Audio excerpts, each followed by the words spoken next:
Amis cinéphiles, bonjour, c'est François et aujourd'hui je vais vous parler de cinéma fantastique. Alors non, pas de John Carpenter, même si je l'apprécie énormément, ni de Mario Bava ou de Dario Argento. Je vais aborder le cas de l'immense Jacques Tourneur, grand réalisateur de cinéma de genre durant l'âge d'or hollywoodien, et de son film de zombies très particulier, Vaudou. Allez, c'est parti!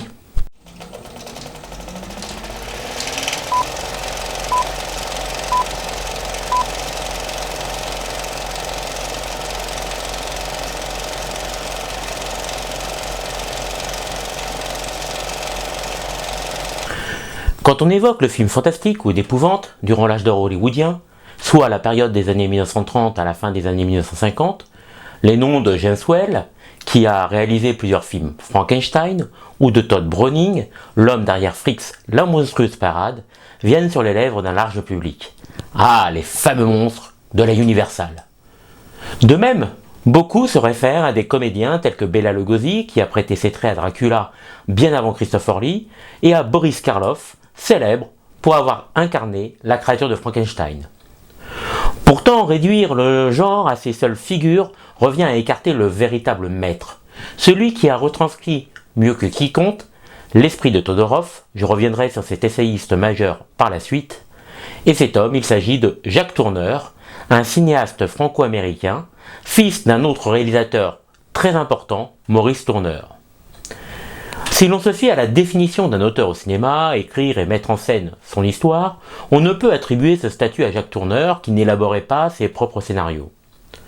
Pourtant, son style singulier et sa capacité à transcender le récit le plus insignifiant lui permirent de gagner une aura comparable à ceux des auteurs réputés et de s'attirer les faveurs par exemple des cahiers du cinéma, subjugués par son savoir-faire hors norme. À l'instar d'un Howard Hawks, un John Huston, voire d'un Fritz Lang, Jacques Tourneur est un réalisateur versatile, apte à se distinguer dans de nombreux domaines. La comédie romantique, avec Tout ça ne vaut pas l'amour, le film d'aventure, avec La flibustière des Antilles, le péplum, avec La bataille de Marathon, le western, avec Le passage du canyon, ou encore le film noir, avec Angoisse. Toutefois, elle doit sa renommée au film fantastique dont il a bouleversé les codes. Empruntant certains effets au Nosferatu de Murnau, il préférait s'appuyer sur la suggestion pour effrayer plutôt que de confronter directement le spectateur à l'horreur. Ça, je vais y revenir par la suite également. Et il imprégna les esprits non seulement avec Vaudou, mais également avec La Féline, L'Homme Léopard, Rendez-vous avec la peur, ou encore un épisode de la célèbre série Twilight Zone, la 4e dimension. Il est l'inventeur notamment de l'ephébus, cette pratique qui consiste à accentuer la tension pour la faire retomber subitement par un élément extérieur. L'exemple qui parlera à tout le monde, c'est celui du chat qui surgit dans Alien le 8e passager. En l'espace de 35 ans, il aura marqué l'industrie de son empreinte, bien aidé par un certain Val Lewton, un illustre producteur. Alors oui, aujourd'hui on reproche aux producteurs de s'immiscer dans le travail des artistes, voire de les gêner ou de gâcher leur vision et leur potentiel. Ce reproche existait déjà durant l'âge d'or hollywoodien. Néanmoins, une différence doit être soulignée. À cette époque, les producteurs connaissaient parfaitement le cinéma, pas uniquement ses rouages administratifs ou financiers, mais également une grande partie des principes de la mise en scène. Voilà pourquoi certains d'entre eux n'hésitaient pas à influencer les décisions des réalisateurs, notamment au montage, contribuant de fait aux dernières touches de la conception d'un long métrage. Et dans ce cas, leur action était justifiée, légitime et améliorait généralement le résultat. Par conséquent, le rôle de Volodymyr Ivanovitch Hofschneider ou Val Lewton fut prépondérant dans la carrière de Jacques Tourneur. Journaliste, romancier puis assistant de production, cet écrivain d'origine ukrainienne prit les rênes de la RKO en 1942. Sous sa houlette, deux réalisateurs se démarqueront et rencontreront un réel succès. Le premier, c'est Robert Wise, connu pour West Side Story, Le jour où la Terre s'arrêta, et le premier film de la saga Star Trek. Le second, et c'est la personne qui nous intéresse, c'est Jacques Tourneur. Ensemble, les deux hommes vont redéfinir les contours du fantastique, optant pour une approche à contre-courant des méthodes employées dans le milieu. Ils se distinguent dès leur première coopération, La Féline, à l'origine du fameux ephébus que j'ai évoqué précédemment. Et en 1943, ils accouchent de Vaudou, grand film de zombies oubliés, très différent des futurs longs métrages de George Romero et consorts, adaptation officieuse d'un article d'Inès Wallace. Nanti de moyens dérisoires, il propose une expérience unique qui ne franchit jamais totalement les frontières du film noir et du film fantastique. Le récit nous immerge au cœur d'une île près d'Haïti, à San Sebastian. Une infirmière, Betsy, est dépêchée sur place auprès d'une riche famille. Elle doit s'occuper de Jessica, l'épouse de Tom Holland, un être mystérieux et charismatique. Jessica est plongée dans un état quasi catatonique suite aux séquelles d'une fièvre tropicale. Émerveillée d'abord par le cadre idyllique des lieux, Betsy va découvrir les sombres secrets de cet endroit rongé par les machinations d'un clan pastis-vertueux et phagocyté par les superstitions. Vaudou obéit à la majorité des règles des productions de Val Lewton, fidèle à une politique budgétaire serrée. Si aucun chiffre officiel n'existe, on sait que les sommes investies dans le long métrage oscilleraient entre 80 000 et 150 000 $. C'est très peu. Alors quand on prend en compte l'inflation, avec les chiffres actuels, 150 000 $ en 1943 correspondent à 2,5 millions de dollars actuels. Si la distribution inclut des vétérans d'Hollywood, comme Tom Conway, elle ne comporte pas de tête d'affiche à proprement parler. La réussite du long métrage ne doit rien à des vedettes, mais uniquement à la mise en scène et à une direction d'interprète affûtée. D'autre part, sur bien des points, Tourneur s'appuie ici sur son expérience acquise sur le film noir.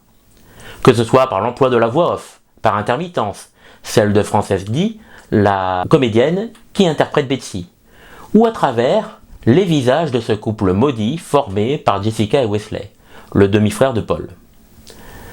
Et puis il y a la manière également de faire progresser l'intrigue et de révéler les mystères par l'intermédiaire d'une narration fortement condensée. Alors il faut savoir que la durée du long métrage est d'environ 1h05. On pourrait presque parler de moyen métrage. Ces ingrédients qui se rapportent à une réalité tangible servent brillamment le propos fantastique de l'ensemble. Tourneur enracine son dispositif dans les racines littéraires même du genre et de la définition du théoricien français Zvetan Todorov. Et c'est l'instant autopromotionnel, toujours flatteur pour l'ego. Si vous avez aimé cette vidéo et que vous souhaitez soutenir la chaîne, n'hésitez pas à laisser un like, un commentaire, à partager cette vidéo et à vous abonner. Vous pouvez également jeter un œil au site paricilescinéphiles.com, au contenu entièrement gratuit. Lien disponible dans la description de cette vidéo. Vous pourrez y trouver des critiques dédiées aux dernières sorties, ainsi que des dossiers et billets d'humeur concernant aussi bien le cinéma du patrimoine que de genre. Dans son ouvrage, sorti dans les années 70, Introduction à la littérature fantastique, l'essayiste Zvetan Todorov analysait la mécanique du genre fantastique et contredisait étonnamment toutes les croyances populaires la concernant. Il explique que la narration dans le fantastique repose sur un équilibre entre la raison et le surnaturel, et que la plupart des conclusions d'une œuvre fantastique basculent soit en faveur de la raison ou de l'existence du surnaturel. Cela concerne la majorité des auteurs, à commencer par Edgar Allan Poe, y compris Howard Phillips Lovecraft, puisqu'on peut imaginer aisément que les protagonistes de ces histoires sont tout simplement sujets à la folie. Les seuls membres du courant fantastique qui ne se plient pas à cette formule furent ceux issus de la branche gothique. Mary Shelley et Bram Stoker embrassent à bras-le-corps le surnaturel avec leurs créatures extraordinaires, Frankenstein et Dracula. Voilà pourquoi la démarche de Jacques Tourneur surprit son époque. En effet, jusque-là, le fantastique à l'écran était affiché frontalement, puisque, tout simplement, on adaptait généralement les œuvres du courant gothique. Que ce soit dans le Nosferatu de Murnau, ou avec les fameux monstres de la Universal, les vampires, Frankenstein, la momie, etc. étaient présentés au public ostensiblement, sans aucune ambiguïté concernant leur existence à l'écran. Avec La Féline, L'Homme Léopard et Vaudou, Jacques Tourneur va apposer un traitement différent, opter pour la suggestion, ça je l'ai évoqué précédemment dans cette vidéo, et instiller le doute sur l'authenticité des faits surnaturels. Il s'inscrit par conséquent dans la théorie évoquée plus tard par Todorov. Et sa méthode pour y parvenir fascine. Il dissémine des indices pour mieux les remettre en question grâce à des preuves issues de la raison. L'introduction par la voix off de Betsy s'avère éloquente à ce sujet. Les premières paroles du film interpellent. J'ai marché avec un zombie. I walk with a zombie. Une réplique qui baptise d'ailleurs le long métrage en anglais. Une phrase étrange en 1943, tant le terme zombie était assez peu connu du grand public, de même que le folklore vaudou dont il est question. On parle de morts-vivants, et le seul spécimen que l'on connaît, c'est Dracula à cette période. Le ton est donné donc, et Turner prend vite ses distances avec toutes les attentes et le contenu supposé surnaturel. La scène qui s'ensuit, durant laquelle Betsy est convoquée par son supérieur, surprend par sa légèreté. Ce dernier l'envoie dans les Caraïbes en lui demandant si elle croit à la sorcellerie. Ce qu'elle réfute en riant. Une réaction logique, vous allez me dire. Turner applique alors sa méthode. Alterner moments animés par le surnaturel et justification ensuite par la raison et par la science. Ainsi, la rencontre entre Betsy et le médecin traitant de Jessica symbolise cette approche. Ce dernier attribue le statut de zombie à sa patiente pour mieux décrypter le mal qui l'habite en expliquant qu'il est causé par une fièvre tropicale et non par la magie ou par le mysticisme. Plus le récit avance, plus Turner égare le spectateur dans un labyrinthe de faux-semblants, hanté par les superstitions et les complots. Le texte de la chanson entamé près du café entrelace ses composantes contradictoires. Quand une histoire d'adultère vire à la tragédie, un sort jeté sur les amants ne peut être qu'à l'origine de leur chute et l'unique châtiment applicable.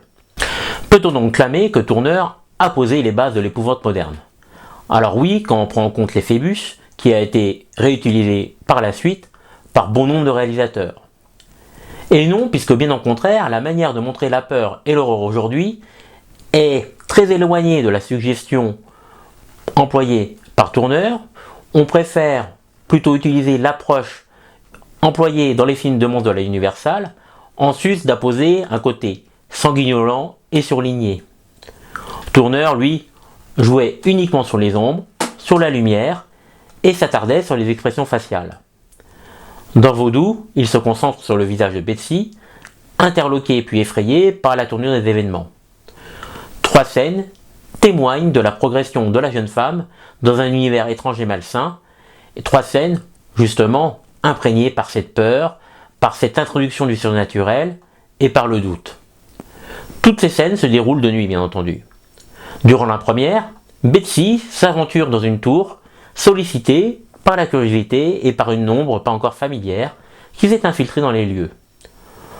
Turner suit Betsy avec sa caméra quand elle gravit les escaliers et dévoile subitement Jessica, une Jessica qui fond sur Betsy comme un prédateur fond sur sa proie. Ensuite, il y a le périple de Jessica et de Betsy quand elles partent vers Umfort, la place Vaudou. En chemin, elles aperçoivent plusieurs totems liés au rite de cette religion, avant de croiser Carrefour, l'incarnation même du doute dont on ne sait pas s'il y a du surnaturel ou pas dans le film, puisqu'on ignore jusqu'au bout s'il est vraiment un dieu ou s'il n'est qu'un simple homme avec une force extraordinaire. Enfin, il y a le point culminant, le climax comme on dit, l'irruption de Carrefour dans la demeure des Hollandes. Quelques minutes de tension pendant lesquelles l'expression avoir peur de son ombre revêt tout son sens. Jessica se réveille, persuadée d'avoir vu passer quelque chose de quelqu'un. Elle se rend dans le jardin et observe un peu partout, la peur au ventre. Un bruit, le ululement d'une chouette, la ramène à la réalité et la rassure. Et Phébus, avant de tomber nez à nez avec une vision cauchemardesque. Alors beaucoup ne comprennent pas l'importance de Jacques Tourneur et de son chef-d'œuvre Vaudou. Les effets gore, la propension à l'ultra-violence ont biberonné les différentes générations depuis près de 50 ans. Pourtant, la finesse, la subtilité de l'art du franco-américain mériterait d'être estimée, valorisée, tant elle apporte un regard différent à tout un genre